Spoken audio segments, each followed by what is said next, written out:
Psych2Goers, welcome back to our channel. Thank you all so very much for all of your support. Now, let's continue. When you think of the people you love, who comes to mind first?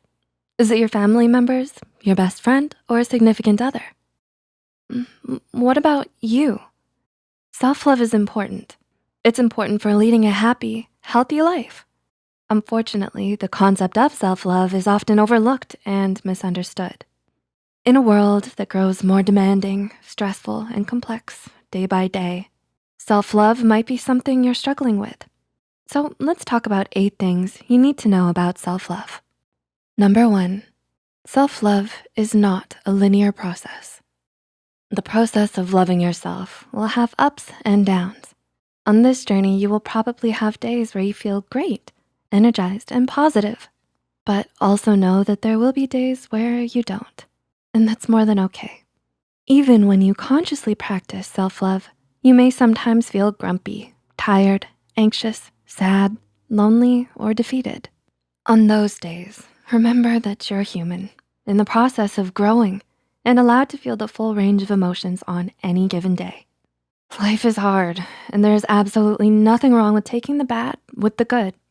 Part of loving yourself is feeling and expressing these emotions without criticizing yourself. Self-love is a complex process, full of leaps forward and steps back. Each day that you choose to keep going and choose to love yourself, you're making amazing progress, even if you don't feel like it. Number 2, we are conditioned by society to believe that self-love is selfish. How many times have you stepped back from a commitment and instantly felt guilty? How often do you say no to someone and feel self-absorbed? Feeling this way is normal and totally understandable because society has led us to believe that prioritizing our own needs is selfish. But this is not true. Despite everything that society has told you, taking care of your own needs is one of the most important things you can do. Your health and happiness are yours to protect and maintain. Taking the steps to do so is never selfish. Number 3, self-love is not a rapid process. Think of the people you love most. Did it take some time to love them firmly and completely? When you begin to learn how to love yourself, it may take some time for you to feel it. Understand though that similar to loving other people, loving yourself is a process and a journey. It may not and probably won't happen overnight, and that's okay. Do you tend to dwell on your flaws? We wanna remind you that your flaws are what make you unique. They're part of what makes you the wonderful human that you are. Number 4, self-love is important because it opens even more doors for you to give and receive love. Have you ever heard the phrase or versions of it where they say, love yourself first? It's true. The way you love yourself shows others how to love you. According to licensed marriage and family therapist John Kim from Psychology Today, forming a healthy relationship with yourself that is full of care, understanding, compassion, and healthy boundaries will help you achieve that kind of relationship with yourself and others. Number 5, uncovering the sources of healing can be difficult. Are you in the process of emotionally healing? If so, you should be proud that you're taking the steps to heal, for it isn't easy. Like self-love, healing not only takes time, but is also very complex. Unraveling possible years of buried trauma is daunting. If you become overwhelmed during this process, know that you aren't alone. Digging deep and healing from past wounds or reoccurring ones can be an overwhelming process. Part of self-love and practicing self-care is knowing when to step back in the healing process. Though it may be very tempting to keep pushing, remember that part of loving yourself is acknowledging your own boundaries. This is especially important in healing in order to avoid uncovering memories and moments in ways that may wound you further. Number 6, self-love means giving permission to accept your own compassion. Have you ever noticed the negative connotation that surrounds self-compassion? Perhaps disguised as making excuses or feeling sorry for yourself. The truth is that one of the greatest sources of strength is being able to have kindness and compassion for your own experiences in life.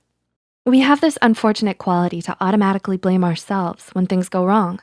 If you didn't get a job or get into your college pick, you tend to believe that you aren't qualified enough. If a friend is mad at you, you tend to blame yourself first, rather than objectively examining the situation. This could lead to lower self-esteem, more negative self-talk, and even self-loathing if it goes unchecked. Self-compassion is something that lives inside of you. Rather than suppressing it for the sake of others, the more you consciously accept the understanding and kindness you want to offer yourself, the more your self-esteem and confidence will grow. Number 7, self-love means following the yearnings of your own heart, even if that's not what others want. Have you ever felt obligated to do something because you were being pressured by others? To take up a certain hobby or go down a certain career path that you didn't want? While this complacency might seem to resolve differences and issues in the short term, it can leave you unfulfilled later on. Part of loving yourself is giving yourself the right to follow your own dreams and your own heart, no matter what others have to say. Those who judge you or impose their dreams on you also have their own chances to take.